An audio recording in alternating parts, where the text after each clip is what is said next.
Hey, folks, just a friendly reminder that all shows on the Madness Comic Network are produced by their individual hosts and in no way reflect the opinions of the network as a whole. The statement.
Hey, yo, it's me, Pops Van Marmalade, and you're watching the Comics-Related Madness Network.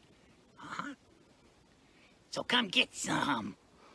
CromCon. CromCon. Touch you down, with a smile on your brow. Put a little madness in your life. If life makes you unashamed, and comics are your estate, put a little madness in your life. Come give your mind a cleanse. Tune in with pops and friends. To turn on your Roku box and net. Put a little madness in your life. Put a little madness in your life. Yeah, yeah.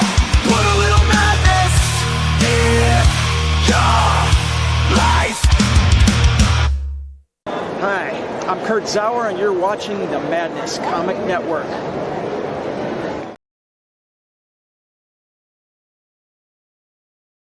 Yes, you are. What's up, everybody?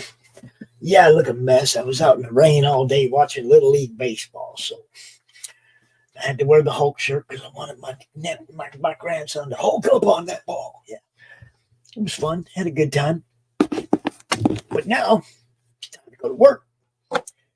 And work means bringing out our guest for this evening. He is doing the countdown thing. We're down to the last final, hour and 15 minutes or something of this one. So I'm going to bring him out. We're going to talk to him. Y'all going to get to know him, and then you're going to go buy his book. Right? Right? So everybody say hi to Mr. Topper Helmers. Hey, everybody. How you doing? Yeah, I can hear you. Usually I play a whole bunch of ads at the beginning of the show and I give people more time to come in. You know what I mean? But I don't like playing a whole lot of ads before a countdown or a launch party. Because this show's about you. I can play all those guys' stuff at the end of the show. You know what I mean? So it might take a few minutes for some people to find their way in here, but it's good to see you, man. It's good to see you. So you got the same rain we had all day. Yeah. I'm in Southwest Michigan, and we watched, we knew it was going to get to us in the afternoon. We had the tournament, softball or baseball tournament for the Munchkins. And we knew it was going to come in. And it came in about 2:00, and then it was never hard enough to call the game. Right? But I, dumbass, didn't take an umbrella or anything. So, I got wet head and all that. It's all good. Yeah, it was fun. Like I said, I had a good time, no doubt. But this, like I said, this next hour, this is about you and what you do. I love the shirt. I love the shirt. I know the Sinclair dinosaur. I used to have one of them blow up dinosaurs. I'm just a big dinosaur fan. Have been my whole life. There you go. There you go. I mean, I recognize it right away. It's like my dad used to get gas that place. You know. Do you remember the green stamps? Oh, sure. Oh yeah, all that. When I was a little kid, man, it's like it was gone by the time I was an adult. But you know, when I was a kid, it was like that was a big deal. Make sure you get the green stamps. It's like, I remember all that. we're old, Topper. We're old. I don't feel old. Do you feel old? No, see, I was telling somebody that the other day. It's like I'm like 35 with 25 years experience. I tell everybody that I'm the oldest 12-year-old you're ever going to meet. Yeah, I don't want to quite go that far because then people go, oh. I can't give them too much. You know what I mean? So you've done this before. This isn't your first campaign or anything. So No, this is the fourth one. yeah, so you have history in this and you knew what to expect coming in.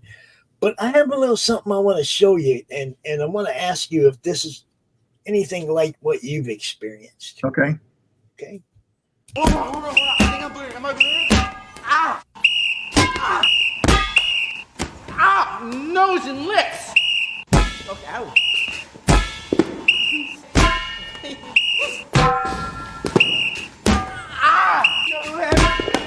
Can I... Ow! Wait! Ow! Please, Mr. Hood. Oh my God. That's exactly how this one is felt. I mean, the first two, Cloud Raiders and Cloud Raiders 2, I had pretty much sealed the deal about a week and a half earlier. Right. And this one, it was like it was building. The momentum was going, but it was going slowly. And then about 2:00, I got a phone call from a friend saying, "Congratulations, you funded." And I'm like, "What?" Man, I was watching it. I was like, man, come on, guys, we're only a couple hundred away. Can we do something with this? I'm posting on Twitter and stuff, telling everybody, come on, we're almost there. Well, I appreciate absolutely everybody who stepped up to help. I mean, I can't tell you how badly I wanted this one to go. So It's kind of what we do. And of course, we just met, obviously, only met you just recently, but this is what we do. Okay. We do our best to get people seen, tell everybody what's going on, bring attention to their campaigns when they start them, when they're ending them, in the middle of them. It doesn't matter. That's like my job, you know, and I take it seriously. And it's like, once I met you and you were out on the show, and it's like, okay, now I feel some, responsibility to help you get this thing funded. That's my job. Well, so I sent you the first 2 books. What did you think? You like them? Dislike them? When I do give you your review, it'll be in private. Okay. I haven't read them yet because we've had really uncanny amount of days without the power or the cable going out. I save my comics for when there's no power or no cable, because then I got nothing to do. Okay. So that's when I read comics. But we've had like a good 30-day stretch without any outages, and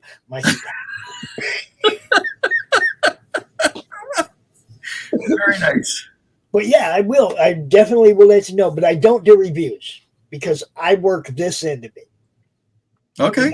I don't do public reviews. I want people to back your books, be happy about the fact that they did. And the last thing I'm going to do is go out 2 months from now and tell everybody, oh man, that book was, okay. Or, you know what I mean? It's like, I don't do that. Fair enough. I do want somebody on the network to do reviews. I just don't want to be that guy.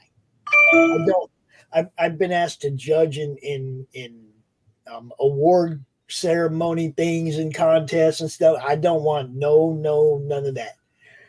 I just come out here and promote what you guys are doing. You know what I mean? Well, thank you for that. That's it. That's where I get my enjoyment. You know, especially when I can go out and go, right on, we got it funded.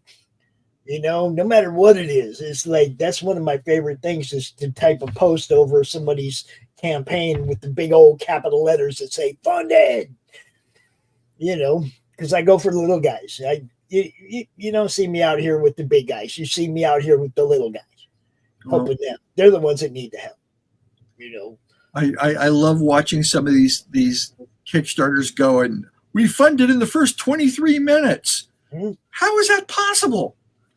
You know, well, now some of them they'll buy that help.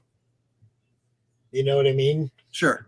They'll buy that help, and then those some of those high pledges will go away later in the campaign. I've also noticed it's like they disappear, and that's kind of the other thing I've noticed is I'm going to set my funding goal for $300, and if you hit $3,000, all of a sudden you're 1,000% over what you were trying to achieve. Yeah, I'm like that. Oh, come on, that's BS. It's just so they can say they're funded, trigger the algorithm that puts them on the list of campaigns that are funded as opposed to trying to get funded. You know what I mean? Sure. And some of those guys, I mean, if they're already out of pocket for the books, and then they get $300 worth of pledges, ouch. You know what I mean? So it's like, it just depends. It's crowdfunding. It's like you use the money to pay to produce the book, right? Yes. You know, if you already have the money, it's not really crowdfunding. And you can set up a storefront for that. Sure. One of the things that another of the sites that I promote, I think I told you about them last time, Fund My Comic, where it's a comic, it's a crowdfunding site for comics only, basically, right? But you can set your thing up as a storefront to sell your overstock from your previous books. Okay. You know what I mean? So you got your campaign for your active campaign for your number 3, and then right next to it, you got 1 and 2 in a storefront. I definitely need to look into this also. Yeah. I'll definitely point you in the right direction. Not only that, but when you get a hold of them to set up your stuff, you actually get to talk to a human. Okay. So it's less money. You get to talk to people, and the only people going to the site are people looking for comics because that's all that's there. There aren't no lawn chairs, drill bits. None, you know what I mean? It's like it's a comic crowdfunding site. So Kickstarter, Indiegogo, they don't care that much about you guys. They got Brandon Sanderson over there breaking the whole website when he releases a book. They don't care about comic books. They just ain't. You know what I mean? Yeah. It's sad, but it's true. You know, the guy that built it's hard enough to get it. You know, if you're an independent, it's hard enough to get the word out. Yes, and that was the whole thing. The guy that built the Fund My Comic site is a comic creator. You know, so it's like he built it around what his needs are in a crowdfunding site, not what the guy selling tool bits needs from Kickstarter. It's like what a comic creator needs from a crowdfunding site. So he built it right. It's pretty cool. I haven't had anybody complain about any aspect of, you know, I haven't had anybody come to me and go, Pops, that sucked. I tried to do that. Nobody has done that. Everybody just puts their books up there. So, you know, I will give that a try. I do want to go into, before we get into the campaign itself, I want to get into a little bit about you. Okay, what do you want to know? You got credits, lots and lots of credits. I've been doing theme park design for 34 years. And explain to everybody what that entails. All right. At this point in my career, I'm considered a senior concept designer. So you have an idea for Little League land. You're going to you want to build a theme park about Little League, for example, if that's what you're into, or whatever it is you're into. And you're trying to put together the funding and the money for that. Okay. And you can write up the most beautiful, flowery description on earth. And people are going to look at this description and go, what? I'm not picturing it. My job is to sell your prospective buyers on what it is you want to do. So my job is to come in. I'm not caring about steel graters or air conditioner vents or where the outlet plugs are. My job is to take your idea and expand on it and put in things that you're not thinking about and make it look fun. And that's what my job is. So I've been doing that for 34 years. I started with Walt Disney Imagineering in 1990. I was there for 8.5 years. I found out on a Friday night that my contract was not being renewed. They were going through a layoff. And Monday morning, I was working at Universal Creative up the street. There you go. I mean, Disney trained theme park artists you just never let them go. It took too much effort to get them to where you wanted them to be, and that was fine. I was okay, and I've never looked back. So I've done everything from at Disney, from Indiana Jones, the ride at Disneyland. I spent 2.5 years designing that. If you watch the Disney Channel and you watch the backstory of Imagineering, the segment on, I think it's like segment 7. I don't get me, I'm not going to be right on this, but the segment on Indiana Jones, there's a shot of two people, one sitting there and a guy talking to the guy sitting there.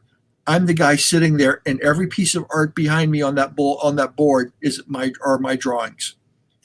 So I went from there to fire drills for about 2 years, and then I went to Disney's California Adventure, flown up to Aspen with a couple Imagineers, and that's some funny stories all by itself. And I spent the next 2.5 years designing different parts of Disney's California Adventure. Universal, I was there for not terribly long because they were in the process of moving creative to Florida, and I wasn't being asked to go to Florida because I had only been with the team for a couple months, and literally went right to a company called BRC, Bob Rogers' company. And I spent a lot of time working on the Presidential Lincoln Library Museum. I was going to get to that. Yes.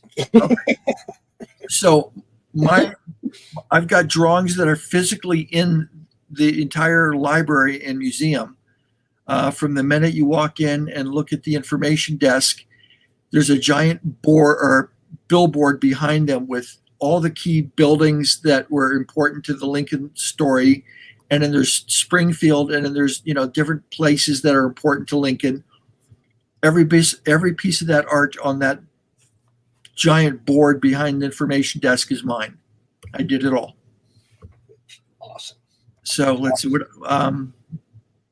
So in between times, I would be working for different theme park companies, and I'd get bored. I was a workhorse. It's like I'm so fast at what I do that a lot of times you would have to wait for the writer to write a script, and this is kind of what they were picturing. A lot of times they would go, all right, we're going to do Little League land, go. And I would be off and running. And before the writer even had a chance to write anything, I've already done 10, 15 drawings. Right. I mean, I was that efficient at doing that. So somewhere in the middle of doing theme park work, I'd get bored, and a friend would go, so-and-so's hiring over at Stanley Presents at Stars Media. You want to do backgrounds and animation and layout? Like, okay. And the only difference between doing animation backgrounds and doing theme park work is, even though your perspective is probably 95% on target on theme park work, you can hide a lot of stuff by putting in the people and putting in the fun stuff, and popcorn vendors or whatever, trees in the foreground or whatever you're selling in a theme park. But in animation, your perspective has to be dead on. I mean, because somebody else is going to have to come in and draw the people or animals or creatures or whatever it is that they're going to animate over the backgrounds and layouts. So that was the only difference between animation and theme parks in my world. And during in theme park talk, everything was very it was like a wave. They're either doing 90 hours a week, or at the bottom of the wave, there's nothing going on. You're between projects and you're sitting there waiting to go. And, you've got stuff coming up, but, they're just keeping you around so you don't go working for somebody else. And that was fine. And during one of those periods, I started a comic book page. I had worked for DC and Marvel and about 10 other independent small companies over a period of time. But to make a long story short, I laid out a page that turned out to be page 6 of Cloud Raider Tales.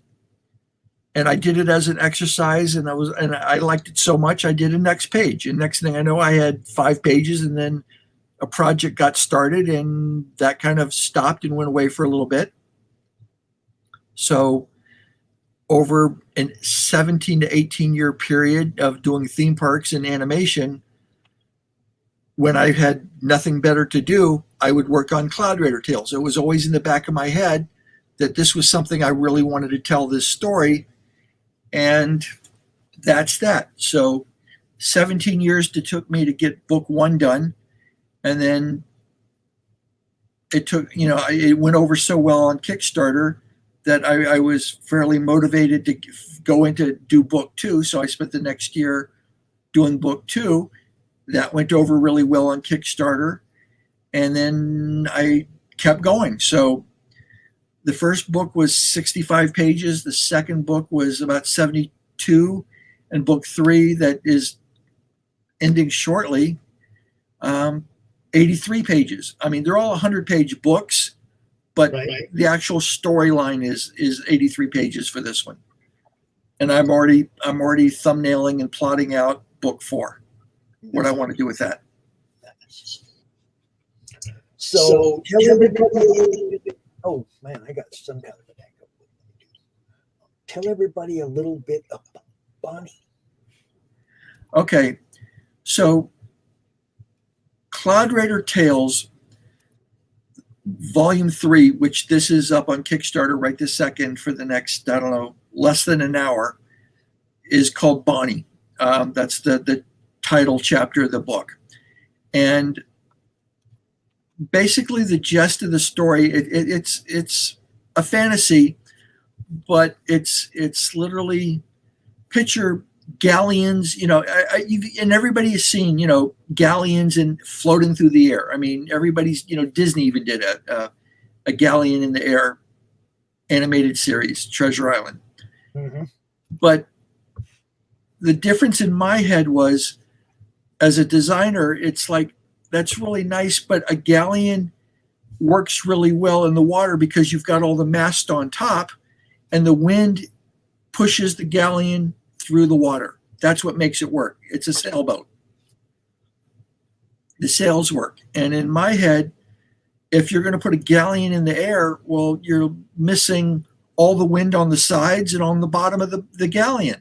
You can still set your galleon up the same way, or your ships the same way, but I wanted to do something a little bit different. So I designed the ships so that they were mast on top, mast on the sides, mast on the bottom.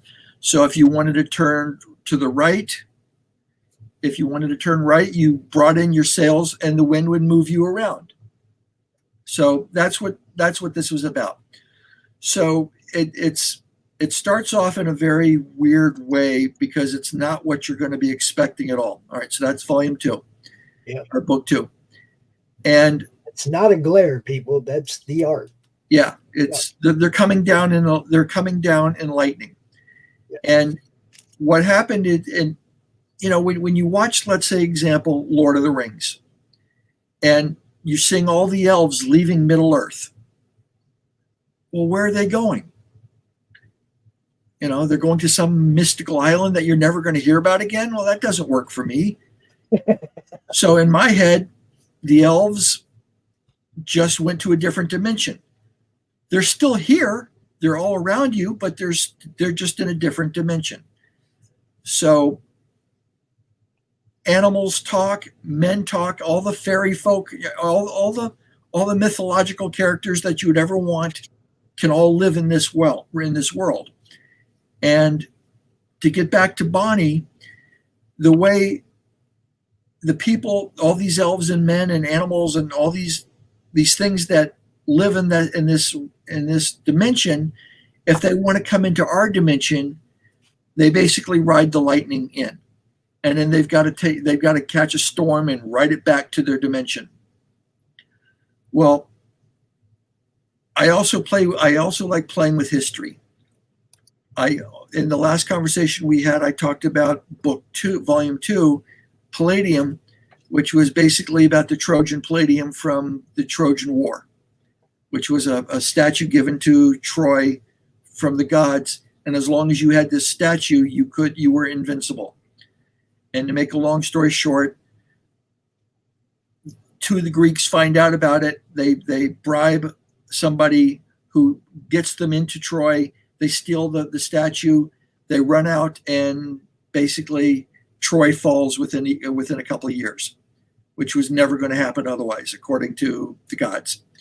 And that statue just goes. It ends up in Rome, where the Vestal Virgins had it, according to legend. If you decide you want to Wikipedia, look it up. And then I just started playing a Maltese Falcon storyline where this thing just keeps moving. It just finally disappears, and it ends up in our dimension.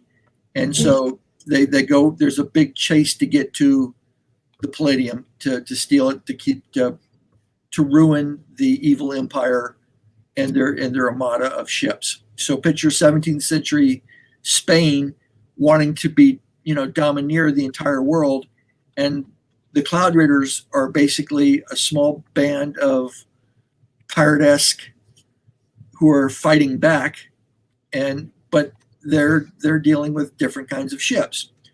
So to get to Bonnie, after the Palladium is stolen in book 2,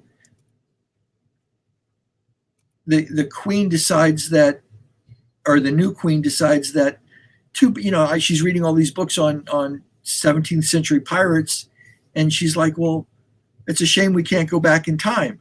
And somebody goes, well, I think we can go back in time, and this is how we're going to do it. And so if you read a lot about piracy like I do, I read anything I can get my hands on, there's pretty much 3 pirates.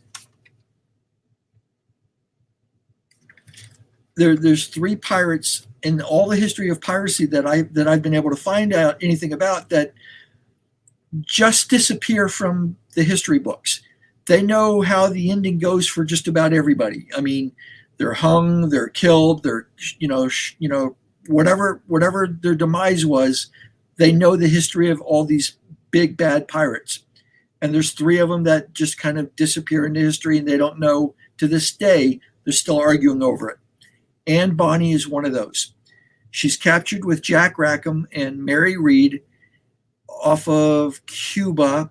She's taken to a jail, or to a court in Jamaica, where they're going to sentence her and Mary Read, who basically come out and say, "I'm sorry, but we're pregnant," and so they're not going to murder a pregnant woman, regardless of how bad a pirate they were.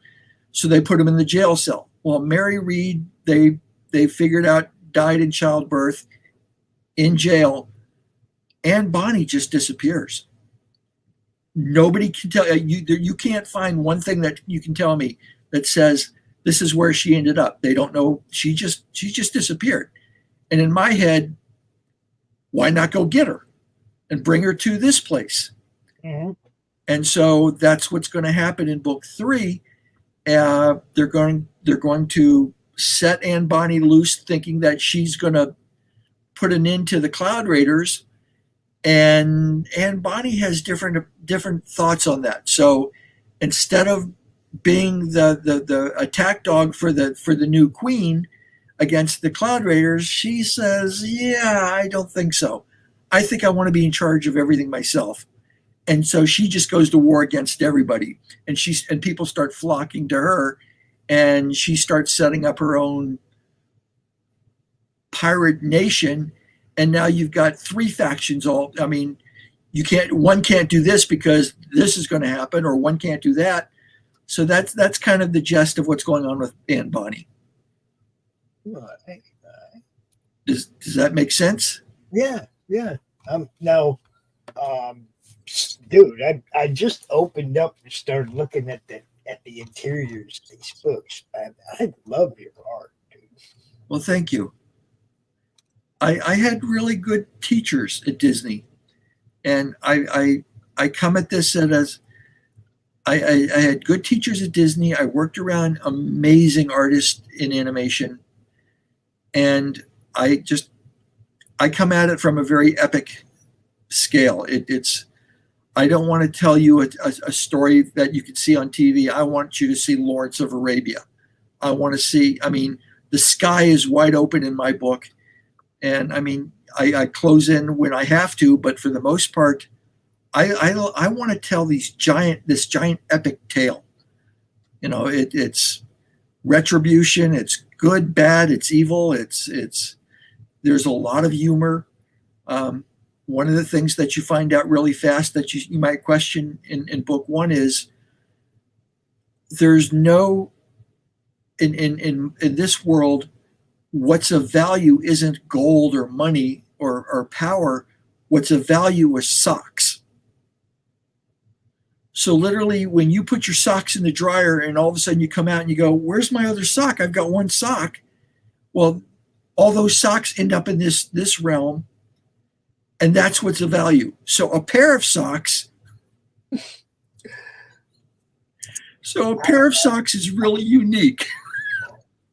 I actually was on a stream the other day, and it was somebody else's stream, but I was just there as, one of the people on the panel, and the dryer dinged, and I hate leaving my clothes in the dryer. So I put my avatar up, and I ran and got the basket, come in here, dumped it on the bed, and started to sort it out and get to the end, and I had one sock left in my hand. Tell your people I want my sock back. Hey. So literally, Cloud Raiders, the scratch your head moment from the very beginning of the book, from the very first moment that our Cloud Raiders takes its first ship, and they do a pirate number on the ship. But what happens is the ship is filled with just crates of socks, just single socks, and so they think they're all rich. So I've got these kind of quirky moments in all of this.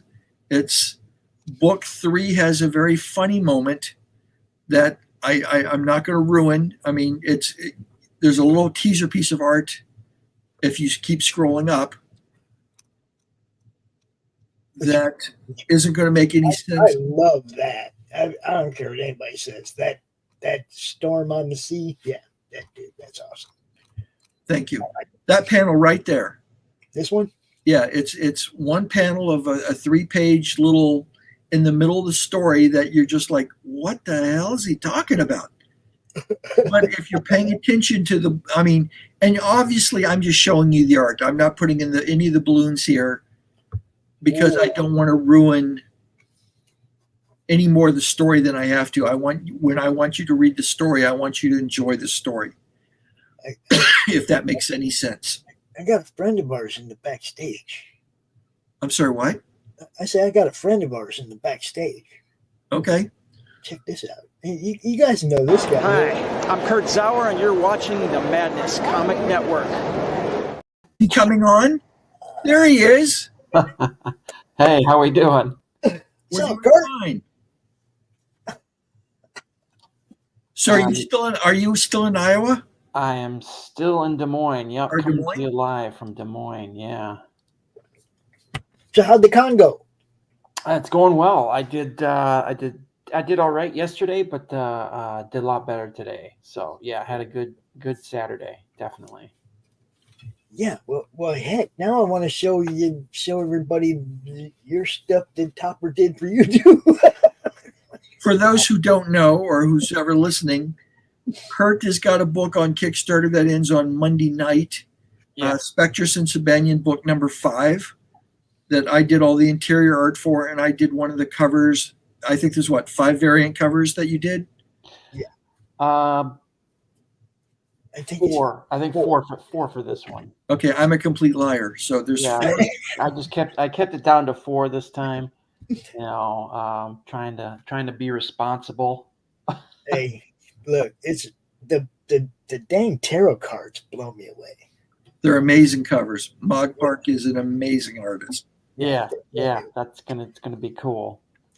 But hey, real quick, I'm gonna play that trailer because we're gonna be back here Monday night, right back here, doing this again with Kurt. That's right, counting it down again. Excellent.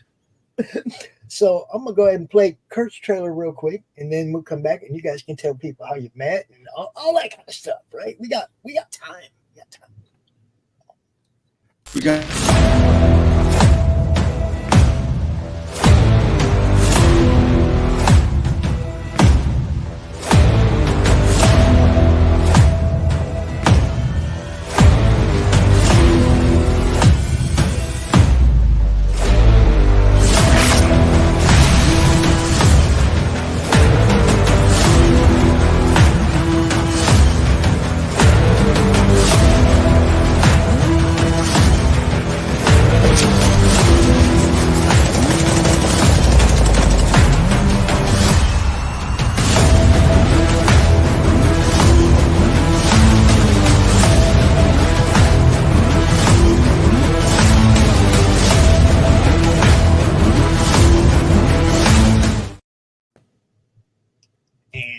That's the link over there for that one. Also, Topper's awesome work. So, double down on some Topper right now this weekend. Do it. So if you can't get enough, you can also pick up Spectrus and Sabanian books 1 through 4, also on there. Wow, Topper. Yeah, this is issue 5, Topper. Remember? But I'm saying as add-ons, I think you can still get books 1 through 4. Oh yeah, you can get the whole series. Yeah. Oh, definitely. So if you're not familiar with the stuff, if you're into horror, if you're into just some very unexpected twist, I'm not a horror guy at all, and I love drawing this. There's so much history and fun, and I love just telling that kind of stuff. Dude, this is perfect for me. So before you guys tell everybody how you met, I'm going to tell you all how I met Kurt real quick. I met Kurt at a con, and he was selling books, and I was doing short interviews with all the art people that did comics there, because this is a comic network, and it made sense, right? And we met Kurt, and we talked to Kurt for a while, and he did that little short spot for us, and we turned to walk away, and Kurt's like, "Hey, Pops, you want the books?" Oh, well, my broke ass. I'm like, "Well, yeah." But he gave me the books. I came home, and the next time the power went out, I read them. I told Topper about that. It was like, you got to wait till the power goes out. Because I got something else to read. Look, Kurt, I got some more. Oh, there we go. Okay. I got some more to read. Yeah. So I'm waiting for the power to go out so I can read these. There we go. It's one of those things. Impressive. I mean, Topper, how many pages in this one, Topper? 83, right? Yeah, these are books. They're, these are. That's pretty amazing. I mean, they have some thickness to them, The 3 of them together, it's over 200, like 220 pages of story. There you go. I'm not messing around with this stuff. Yeah. And I'm just getting warmed up. That's awesome. That's amazing. So them ships in the sky right there, those are huge ships or what? Oh yeah, those are Okay. giant galleons. They're Probably. way off in the distance coming this way, like getting ready to mess stuff up. Yeah, they're actually sailing away at this point. Going to mess stuff up. Yeah. Okay. I mean, if you go scroll down real fast, there's a really good. All right. Just keep going. Right there. That's probably one of the most complete ships for accuracy that I've ever done. And I've been drawing these ships forever. And all of a sudden I'm realizing that I've been kind of I don't want to say faking it, but all of a sudden I've got my rigging and mass and everything correct on this drawing. And it's like it's the last page of the book. And those blacked out spots, people, are just the dialogue and stuff that he doesn't want you to see. Yes. The story is a part.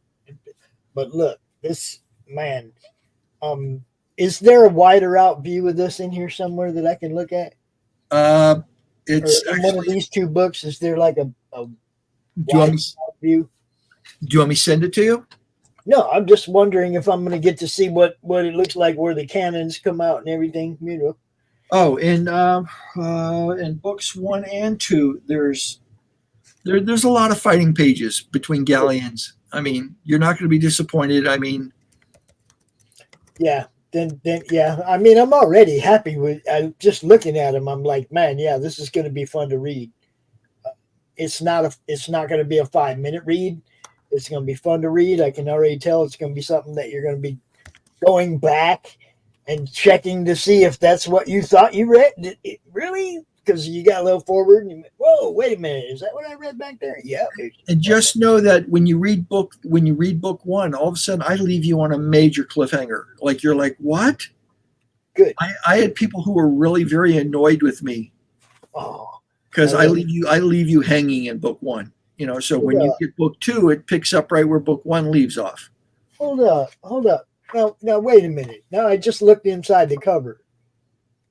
I didn't look inside the covers before. Wait a minute. I did drawings for you. Yes, I did not know. I just now saw these, man. Dude. Check it out, everybody. Check this out. Oh, yeah. Nice. Oh man, yeah, I can already tell I'm going to enjoy the ride. But look, man, I didn't know that. I didn't expect it. Just now, when I was looking inside, I was like, "Wait a minute! What is, dude? Thank you. This is awesome." So literally, every book that I have sold, or let's every book that's been pledged on Kickstarter, will get a drawing. I'll do it. Yeah. Look at this. There it is. That's what I was asking for. Boom, boom, boom, boom. Good job. I like it. Hey, remember what you said about 12? I get comics in my hand and I'm 12 again, bro. No doubt. Good stuff. When I think of my books, when I was reading comics when I was 12, I was reading my Joe Kubert Enemy Aces, my Star Spangled War, Batman. Oh, I came in, I was a mythology guy. And, you know, I was above comics, yo. I was above that. And then one day I looked over and I seen Thor on the cover of a comic and I was like, what? Hey, Ma, can I get this? You know, because back then you asked Mom. You didn't have money. You just didn't spend money. You was like, Mom, can we get this? She said, you gonna read it? Well, yeah, I'm gonna read it. What do you mean? I remember walking down the street, picking up bottles to get enough money to buy comic books. Lots of pop bottles, mowing lawns, shoveling snow, all that when I was a kid, man. All that. Right there with you. I had the misfortune to live in Minneapolis. Oh. Yeah. It's like it was one thing to go shovel snow when there was 6 inches. It's another thing when there's 3.5 feet. Oh, jeez. So when I started my comic reading career in the 3rd, 4th, 5th grade, I was living in Poughkeepsie, New York. And people are going to go like, so? Well, at the time, DC, Marvel, all Archie, they were all printed out of Poughkeepsie, New York. Yep. That's where the big 4-color presses were. And I had no clue that all these comics were being printed in the town that I was living in. Wow. Crazy, huh? Crazy. Yeah. Small world. All right. So then you got all these beautiful pinups. And I mean, there's a bunch of them here. You know, like you got 6 different ones right here, I think. But you want to give character synopsis of these guys as we scroll through, or? Well, Captain Raphael is the head of the ship that I've attached to. Right. He's my tribute to Raphael Sabatini, who, if you've ever read Captain Blood, Scaramouche, the Seahawk, or watched the movies with Errol Flynn, that's who wrote the books. Okay. They were all books. I'm reading Mistress Wilding right now, which was written in 1910. I mean, I've got about a complete collection in original Dust Jacket. I love Raphael Sabatini. So Captain Raphael is my tribute to Raphael Sabatini. The elf next to him is Fern. That's his first mate. And then the character on the background is a kid named Jeremy, who I'm not going to ruin the story for him because he's the first ship that they take and end up with all the socks. He's hiding on the ship, and they think he's just this whiz kid. And there's a whole history storyline that is going to blow your mind. It's not what everything you think you're going to expect in this. Trust me, none of it is real. It's all just going to keep just changing and changing and changing. Nice. So I love things that do that. One of my favorite shows, recent history shows, was Sons of Anarchy, because every time they would just come out of left field with something and then leave you hanging till next week, right? And you'd just be like, what just happened? And then you had to wait to find out. And what I liked about Sons of Anarchy was literally not everything good was going to happen to them. Bad things happen to these people. And I mean, it's like reading, George R. R. Martin. I mean, every time you think you really like a character, he kills them. Yeah. I have no problems wiping out people and crew members that you just fall in love with in my book. That, not everybody has a happy ending here. It's a very violent world, even though you're trying to get socks. So how did you guys meet? Well, we met at a show at Northern Illinois, right? Yeah, it was a Halloween convention in Lake County.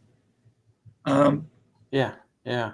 Kurt was 2 rows over. I came in as a special guest at the very end. I was able to talk my way into getting a table, and it was, how do I put it politely? It was a terrible show for me because I don't think I sold anything for 3 days. And then the last day I made all my money. There you go. But I mean, for 3 days, you're talking about It's discouragement. sell a 10-cent sticker, right? I mean, nobody was looking at my stuff at all. And we're talking to Kurt, and he had this book, Spectres and Sabanian, and he had a zero ash can issue, the black and white.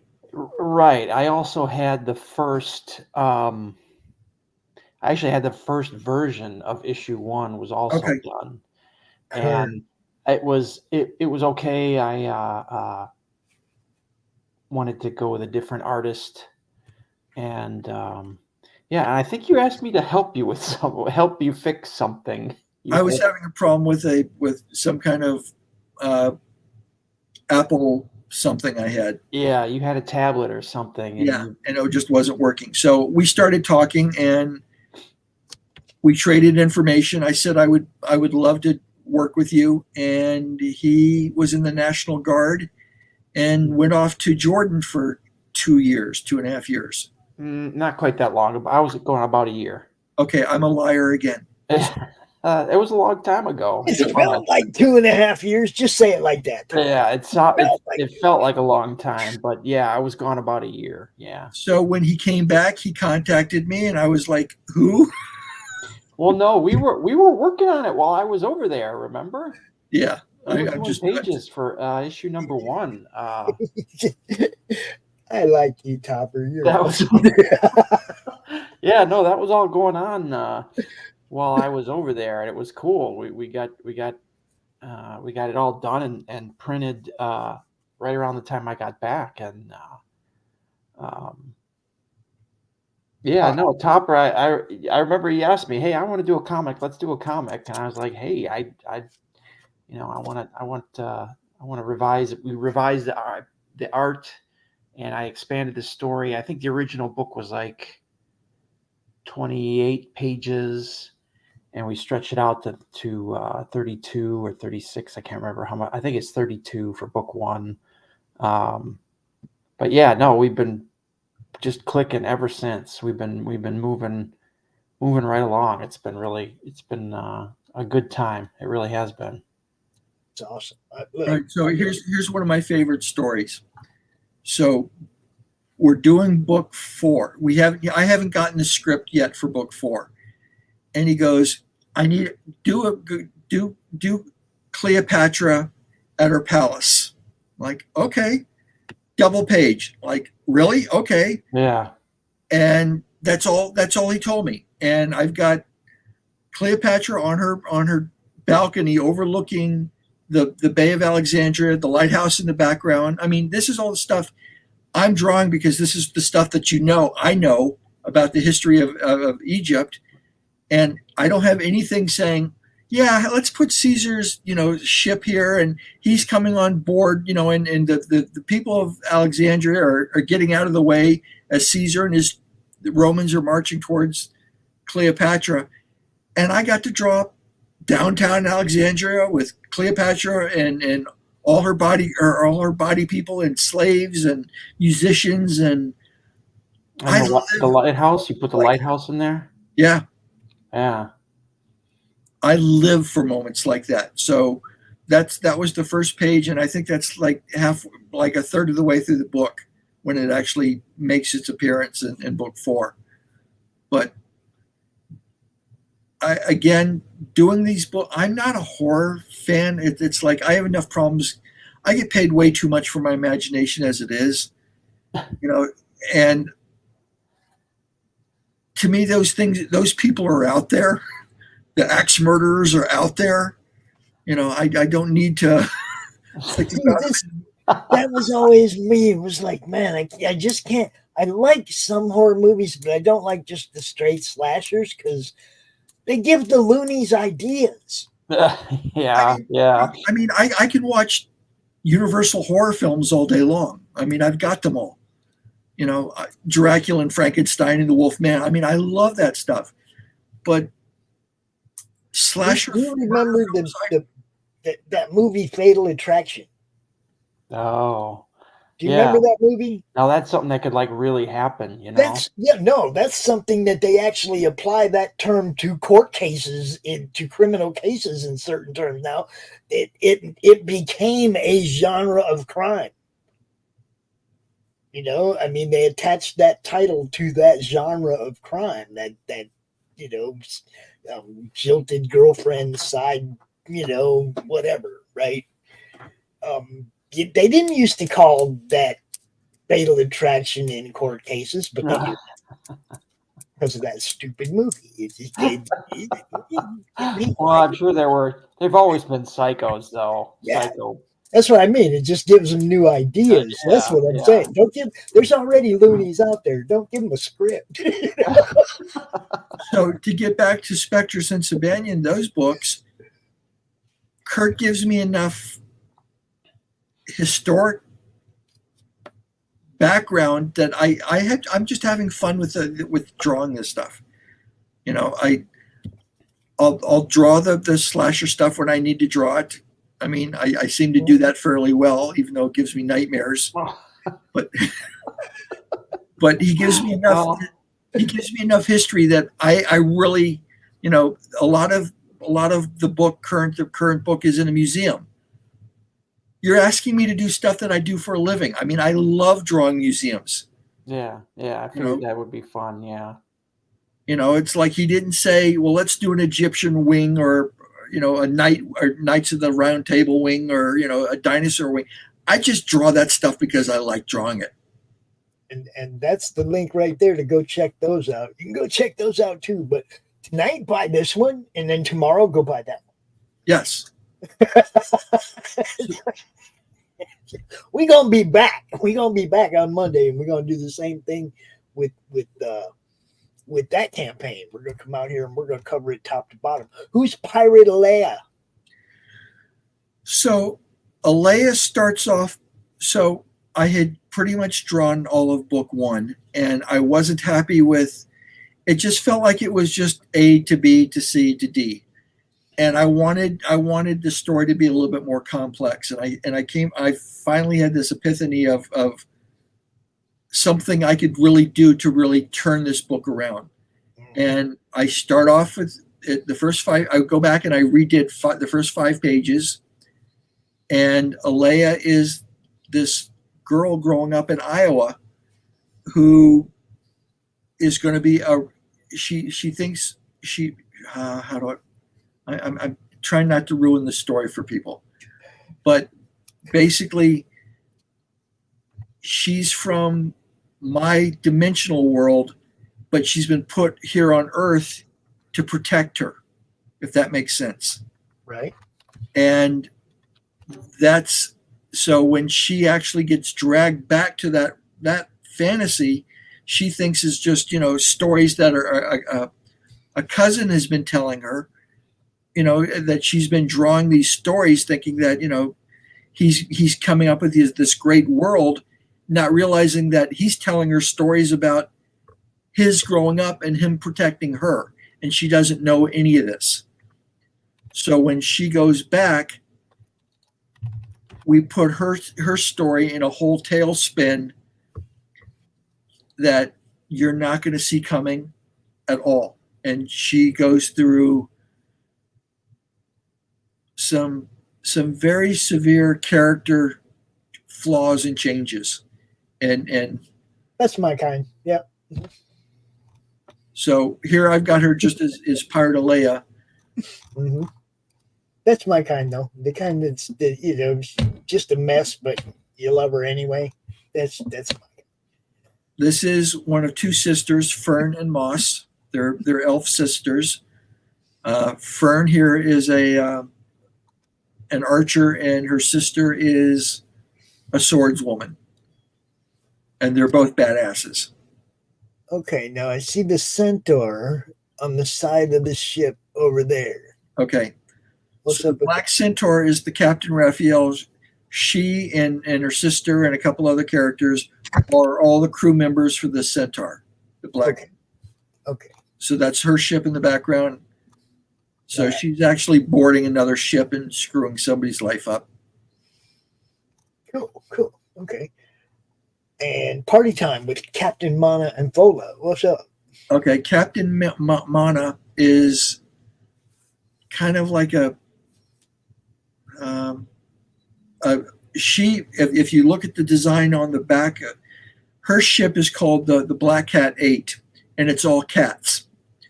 And Okay. Captain Mana is the one on the left, and her first mate is Fola. All right. I like the 8-ball in the background. See that?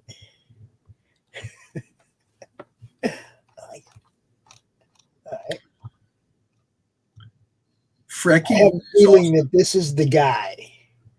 He's a badass too. He's a character that's on Captain Raphael's team, a crew, and he's not messing around. Captain Raphael's a lion. Frecky obviously is a wolf. Yeah, I like him. I'm sorry. I like him. He's awesome. Is that a reward for him on the poster behind him? Yes. Yes. Uh-huh. And the guy that didn't quite make it with his blood staining dripping down the walls. Oops. Oh well. And Koza.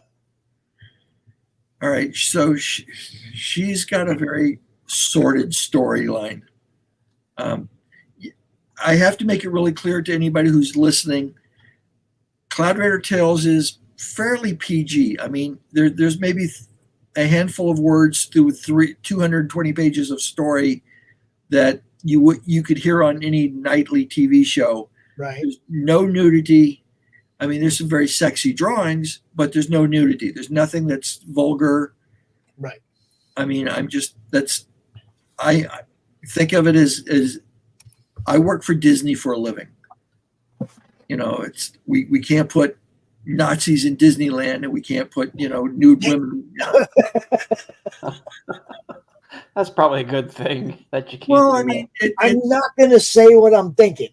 Okay? No. But I mean, in the story of Indiana Jones, when we were first designing the ride at Disneyland, the first 6 months of our design work, if you think about where we were in 1990, there wasn't a whole lot of information about Indiana Jones. There was 3 movies.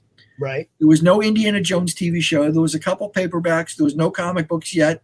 So there was all we had to go on was the original serials that Lucas and Spielberg were looking at. But if you think about book 1 or movie 1 and 3, Indiana Jones is racing with the Nazis to get to the artifact before the Nazis get it.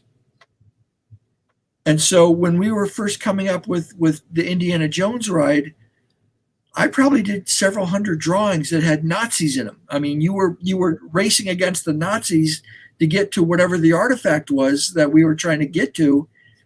And at some point somebody goes, guys, we're never going to put Nazis in Disneyland. It's just not going to happen. But I did at least several hundred drawings that had Nazi tanks and Stuka attacks, and I mean, and German Nazi soldiers and SS. I mean, that's what Indiana Jones is. Yeah, what they expect. But it was just, I mean, the reality was, yeah, we're never going to put any of that stuff in Disneyland, and it just kind of went away. All right, so you got even more.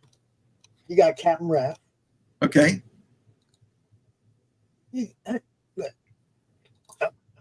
I'm partial to the name Raphael anyway. He's my favorite turtle, so I like this guy. Well, again, he's my tribute to Raphael Sabatini. Yeah, I like it. And here again, you got Anne Bonny, and the wolf behind her. This is a different wolf. There's a lot of these characters. So, I mean, I kept seeing him not so much as a wolf, but more of a jackal or a hyena type. Her crew, when she finally starts to put together her own crew, is as bloodthirsty as they're going to get. I mean, she's going to get a reputation as fairly bloodthirsty. There is a hardcover edition too, guys. Hardcover edition over here. There's only 100 of those. And for every soft cover and hardcover pledged, I will do a drawing in every single book. Awesome. And there is a comic book for kids too, guys. Yeah. I haven't got an award from them once. You're what? I even got an award from them once. From Comic Books for Kids. Yeah. Yeah. I got an award from them once. They're going to do really well. Because for every book that is donated to them, I will match it. Yeah, it's great, man. You guys, the kids in hospitals, they get books. They get new, fresh indie comic books. Okay, now that's not saying they don't get others, mainstream books too, but this is your opportunity to put your books in kids' hands. And if the kids of this new generation fall in love with comics, they'll be the artists and the writers of the next generation. But they got to find a love for it. That means you got to put it in their hands, man. And there's nobody that needs a comic to read more than a kid that's laying in a hospital bed. Okay, so up front and honesty, I don't think any of because I've given, I don't know, maybe 100 copies of 1 and 2 to Comic for Kids. I don't think any of them went to hospitals. I think they all went to the military. Because, they have the troops too. Yeah. Yeah, it's even though Cloud Raiders isn't there's nothing nude or the language isn't terribly harsh. It can be a little bit on the violent side. Yeah. Okay. So that's why it's not being given to children in hospitals, but being sent to the military. Troops is cool too. And I'm completely good with that. Soldiers like comics too, guys.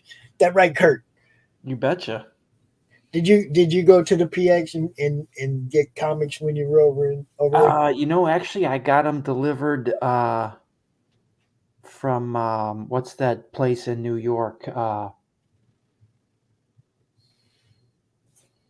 I had them delivered in the APO. What's the big comic place in? I don't live in New York. I'll hold on. 15 minutes left, people. 15 minutes left to go get this book. Link is right there. Midtown Comics. Midtown. Okay. Yeah. I got my subscriptions through them. I get them every month. It was pretty cool. Yeah. There you go. See, that's what I'm just telling you guys, though, man. Soldiers like comics too. There's your proof right there. Kurt had his being shipped over there. So. Yeah. Now, did you leave them there with your friends when you left? Oh, hell no. No, you brought them all home? Yeah, of course I brought them home. Those are mine. I don't know. See, because that's one of the things that is so different about comics today as opposed to back when I was a kid, right? When I was a kid, you bought it, you read it, you folded it up, put it in your pocket, you gave it to your friend, he read it, and went. You know what I mean? It's like it wasn't collecting. It was we bought them to read them. It was disposable literature, right? Like the way that they look at manga today, right?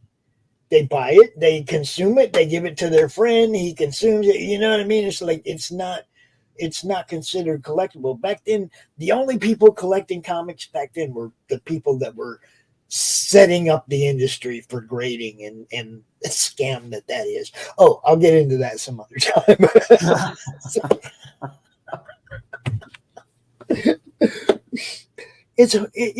I mean, back then when I was a kid, that's not how we consume comics. They didn't go on a bag and a board. And you know what I mean? We didn't have short boxes. It wasn't like that the way it is today. I mean, even my grandkids, they got a short box with comics in bags and boards, and you know what I mean?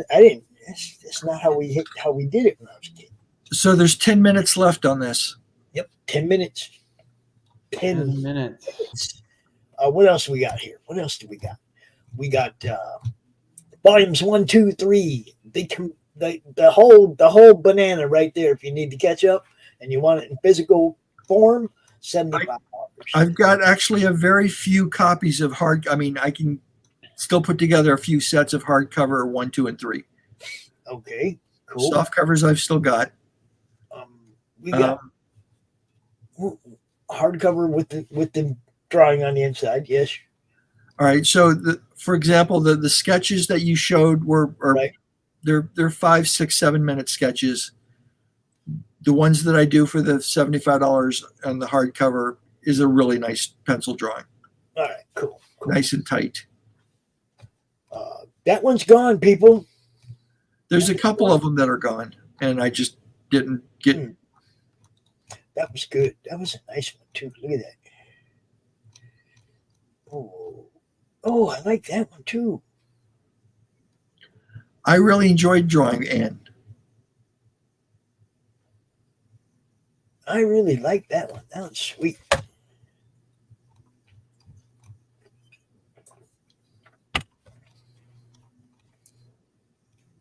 She's everywhere, guys. She's all over the ship. Just watch out.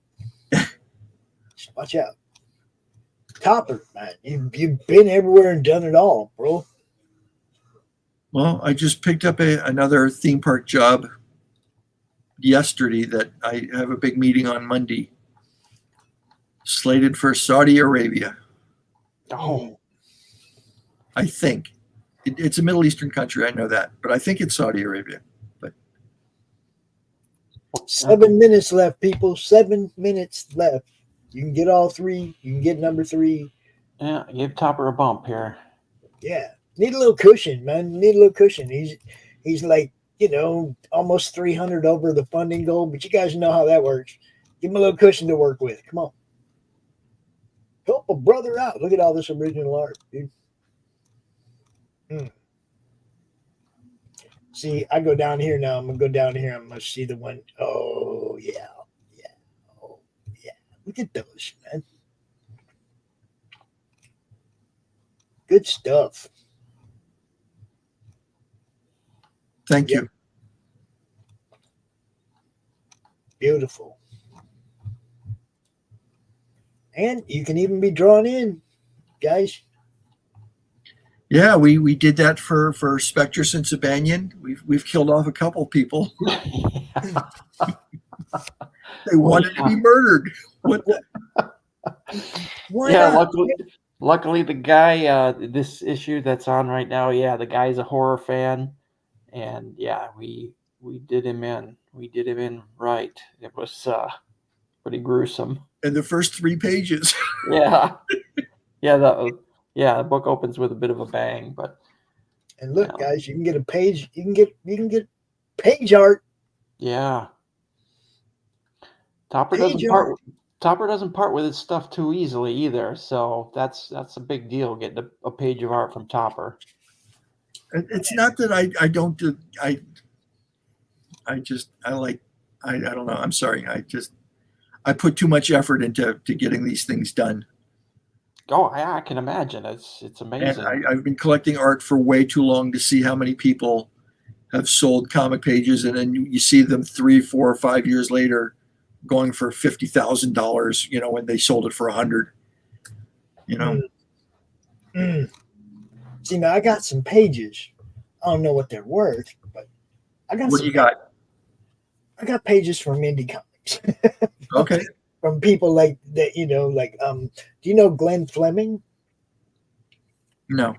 He's done the Hatch comic strip in the UK for like 30 years. Okay. And I have a page that he did where actually my image is featured in it. Oh, nice. And Hatch lives on an asteroid and has never interacted with any other entity in his whole 30 years. And he doesn't interact with me, but he's actually wearing a suit of me. He gets out, I come out of the hatch, and then he takes the suit off. You know what I mean? But it's like, he featured me in it. I was like so blown away. But I have a Incantessi page and a Life on Korra page. And let's see, I think a Bill Moss page. From Nera X, a couple different things.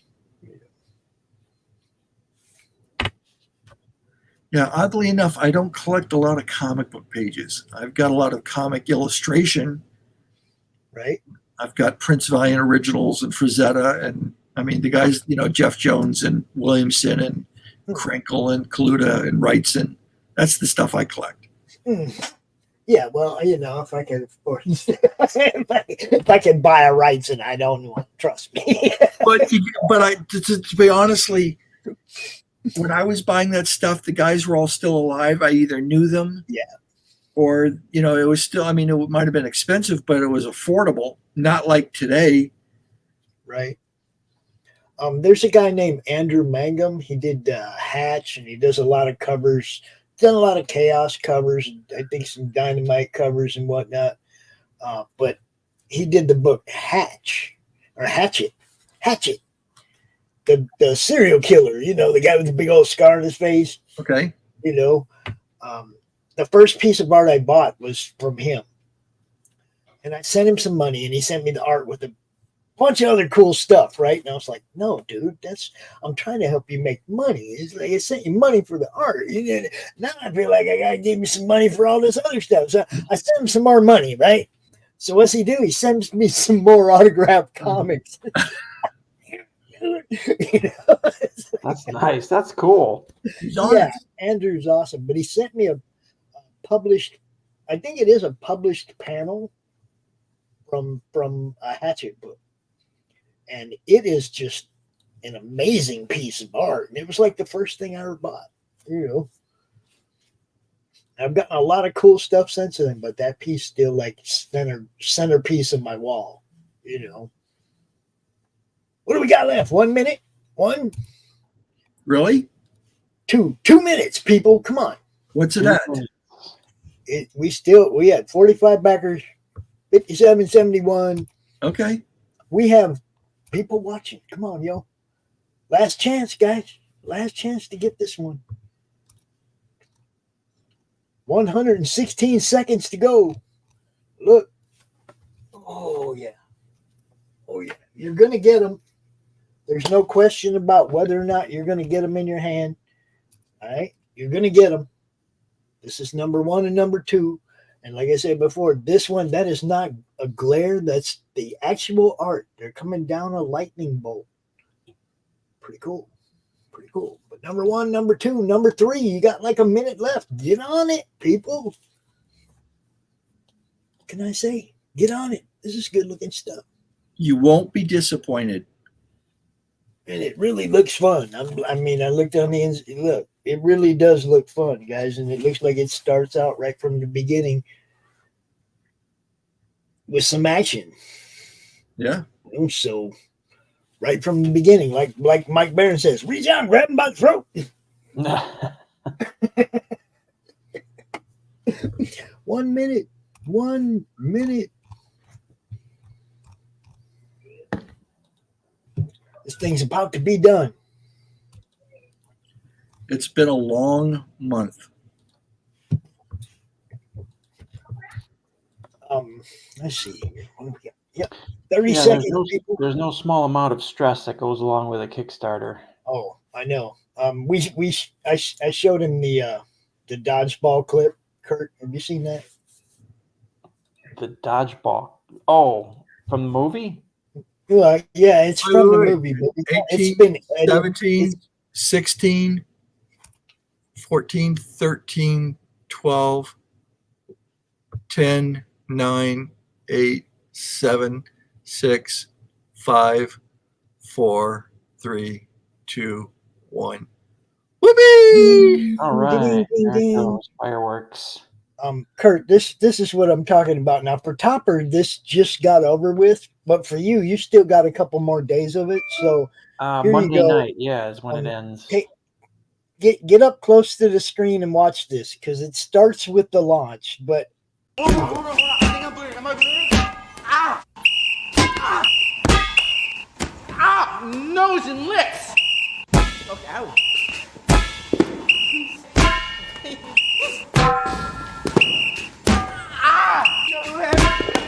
Can I... Ow! Ow! Wait! Ow! Please, Mr. Oh! That's what a Kickstarter feels like. Oh my God. Oh God. Oh yes, that is exactly it. And then it's wonderful. It's wonderful. So like I said, we're going to be back in a couple of days. We're going to be doing this again with Spectrus and Sabanian, guys. Topper also did art for that. And if you guys ain't in like a super hurry to leave, you could. Well, I'll pull it up if you want to do a little synopsis of it real quick. That's up to you guys.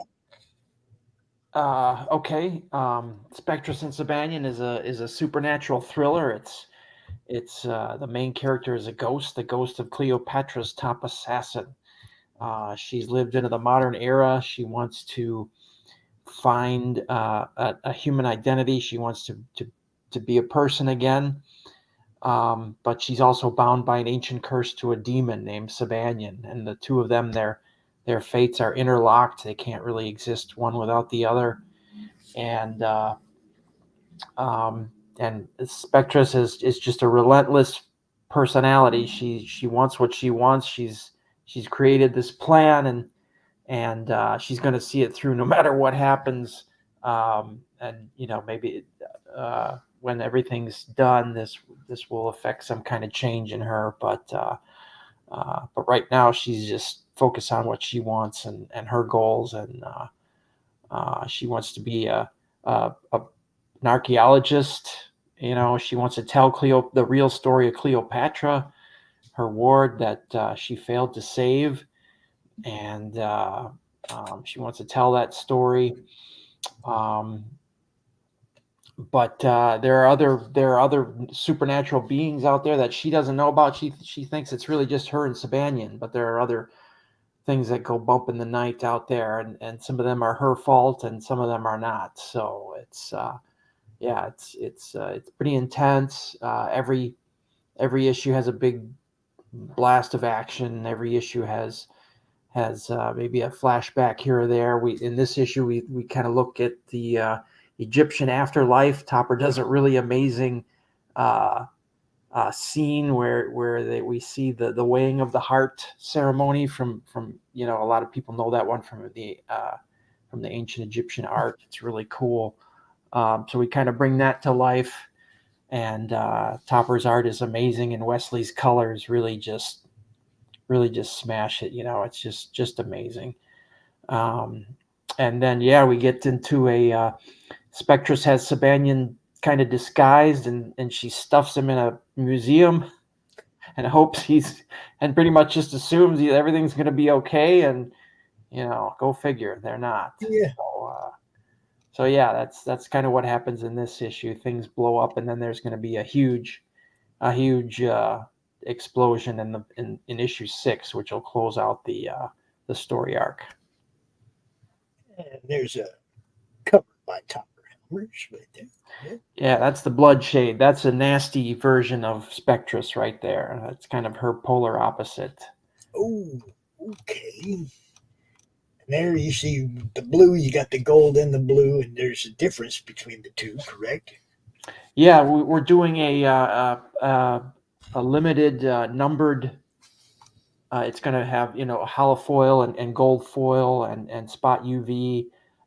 We're doing a limited each number. There's only going to be 10 of those. Each one's going to be numbered individually. So cool. We've sold I think 2 of those so far. So 3 through 10 are still available.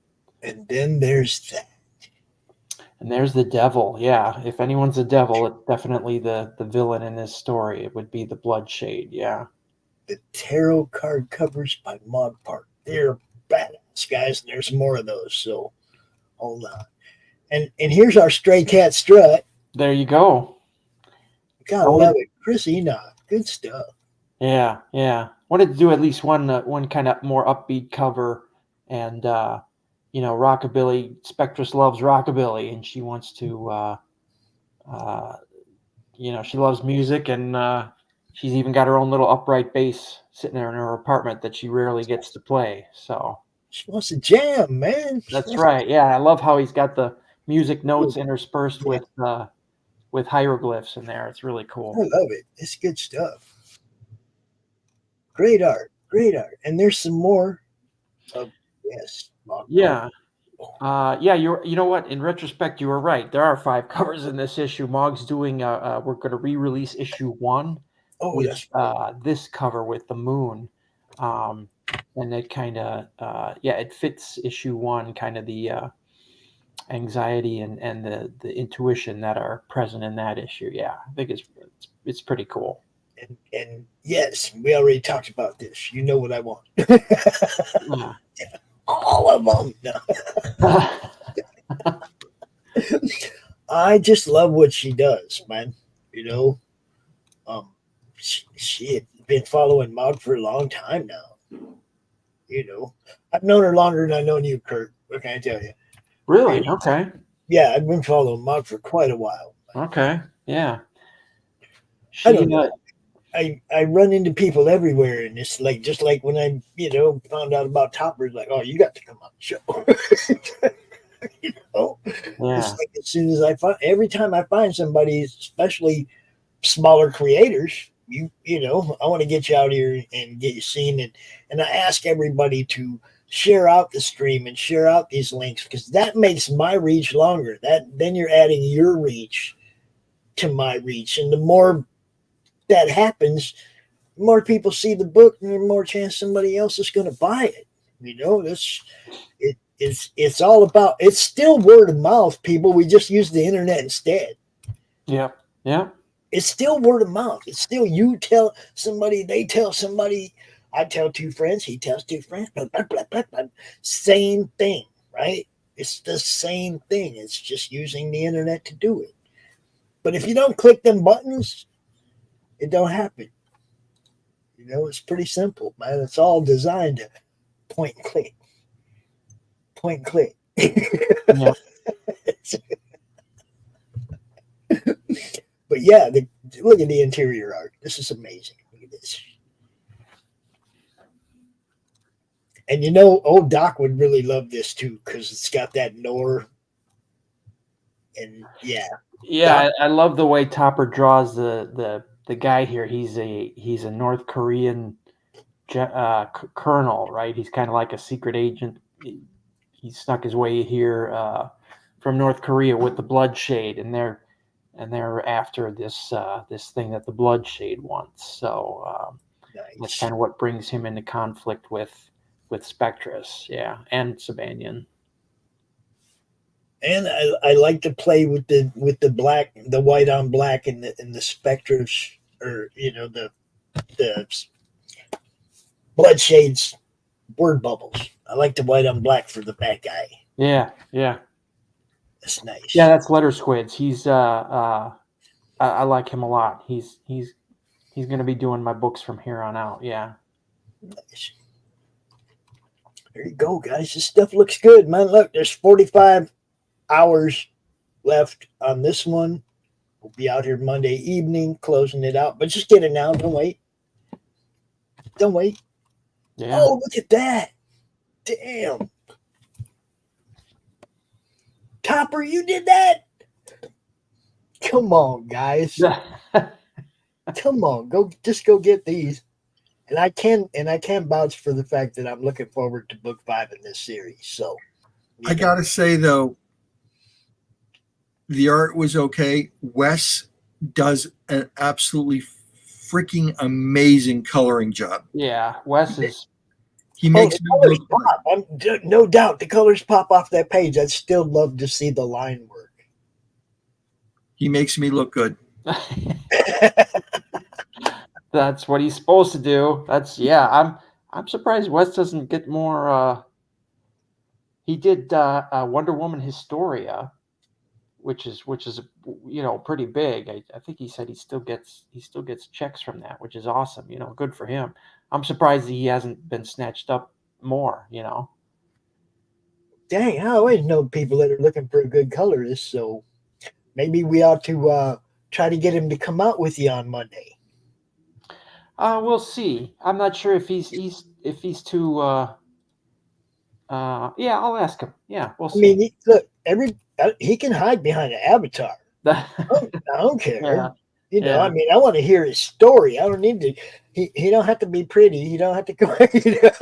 Yeah. No, I hear what you're saying. No, he's a great guy though. Just a real low key guy. Yeah. And real talented. Anybody on the team though, or anybody you want to bring out, friends, anything, man. It's a countdown. It's supposed to be a party.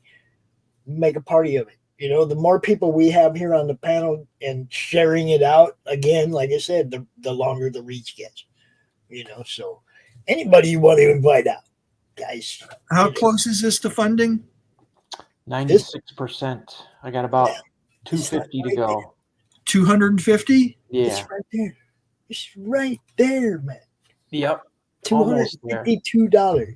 And we hit the 48-hour mark. So my so followers get an email. So I'm hoping that we'll be there. Like maybe tomorrow. We'll see. And you know me, I'll be playing the trailer all through the rest of the weekend. We got more shows tomorrow and stuff. We'll be playing it. We'll be talking about it. And then, gentlemen, I will see y'all's on Monday.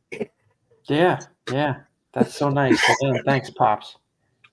Hey, it don't always work, but that don't mean you don't keep trying. Right? Oh, yeah. So, that's the way I look at it. Very rarely do we have one go by like that where we don't get any backers at all, but sometimes it happens. I did notice that Alternative's out there doing a closeout too, and there's a whole bunch of people watching him. Old Pete Samedi. But what can you do? You get out here and you just hope people see it. So like I said, we'll be talking about the other one, this one, all weekend long, and we will see you guys on Monday. We'll see you then. Congratulations, Topper. Thank you. And you're going to get there. You're there. Oh, yeah. I think I will. Yeah. Oh, yeah. And let's see. I should have a trailer over here about this one. Yes, I do. You guys ready? Have a good night, y'all. Good night, Pops. Have a great.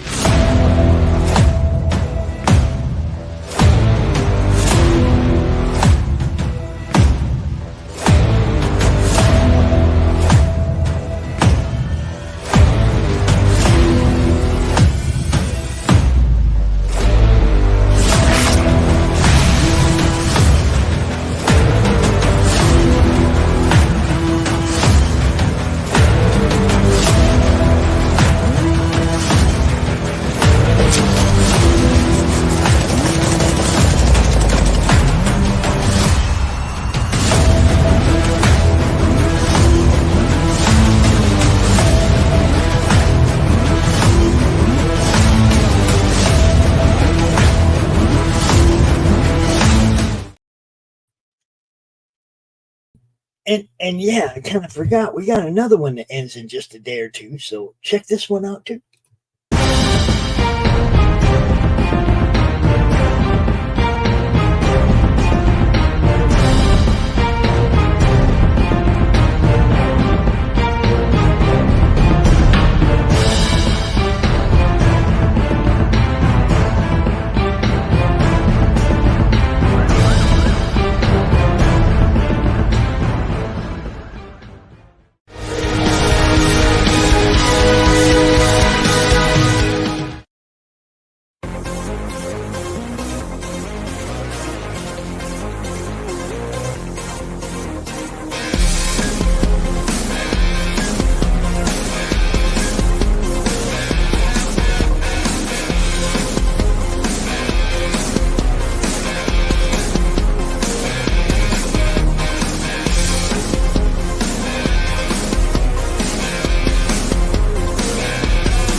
The future.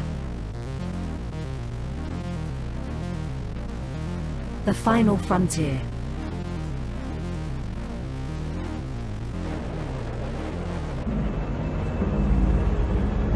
It has never been so uncertain as now.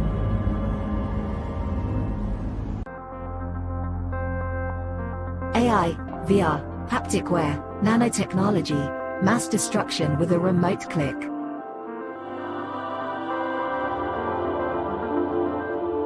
Now we are finally seeing the true potential and dangers of an ever-connected and overly policed hyper-technological world.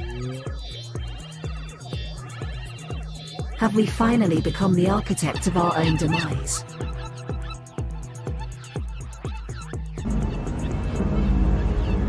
Is there still hope?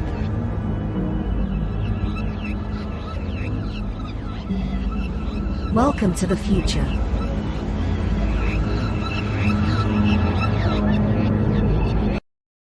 Welcome to Punk Droid.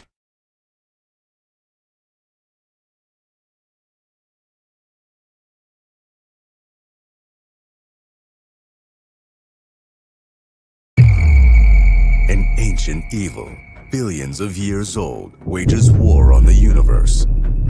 Entire star systems are vanishing without a trace, leaving devastation in their wake.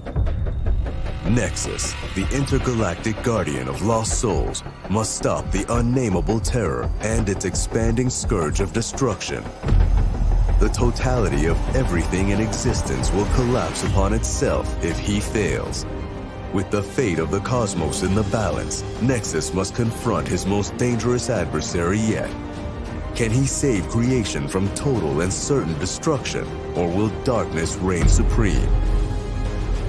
Find out in Nexus Scourge, the all-new epic sci-fi adventure from Eisner-winning co-creator Mike Baron, exploding with Kelsey Shannon's dynamic artwork. Available now at baroncomics.com.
Flip City Magazine is just really pulling out all the stops, man. Your guys' production value of this magazine has gone insane.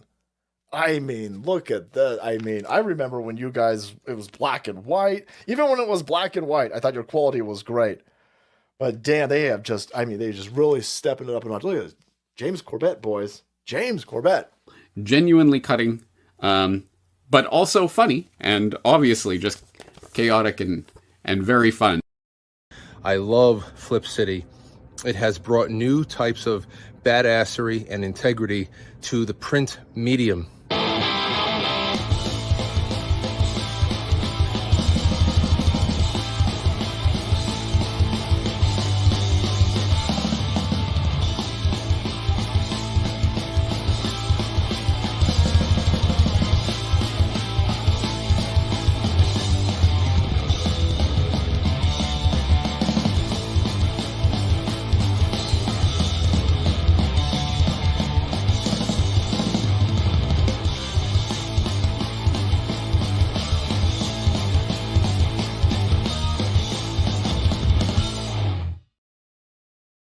Just back it already.